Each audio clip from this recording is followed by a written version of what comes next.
यांनी म्हटलेलं आहे. शिवसेनेच्या प्रकाश सुर्वेंच्या नाराजीचा सूर आहे. भोंडेकरांनंतर आता प्रकाश सुर्वे, शिवसेनेचे नेते आमदार यांनी देखील आपली नाराजी व्यक्त केलेली आहे. संघर्ष माझ्या 5वीला पुजलेला असं सुर्वे बोललेले आहेत. आपल्यासोबत बोलण्यासाठी शिवसेना आमदार प्रकाश सुर्वे सर सोबत आहेत. सर, काय सांगाल? अनेक नव्या चेहऱ्यांना संधी मिळाली, मात्र अनेकांचे पत्ते कट झाले. मग जुने मंत्री असतील किंवा ज्यांनी अपेक्षा व्यक्त केली होती किंवा ज्यांना मंत्रिपद मिळणार होते, ज्यांच्या नावाची चर्चा होती, अशा अनेकांना संधी मिळाली नाही आहे. तुमच्या देखील नावाची चर्चा होती, मात्र तुम्हाला देखील संधी नाही मिळाली. काय नेमकी आज भावना आहे तुमची? तर आमचं सरकार स्थापन झालेलं आहे. सरकार जनहितासाठी जोरात काम करेल. मी एक गरीब घरचा मुलगा आहे. गरिबीतून वर आलेलो आहे. अत्यंत प्रचंड संघर्ष माझ्या 5वीला पुजला असं मला वाटतं.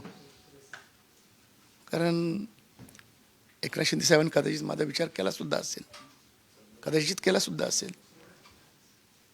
पण आता आजी माझी मंत्र्यांची मागणाऱ्याची संख्या खूप मोठी होती.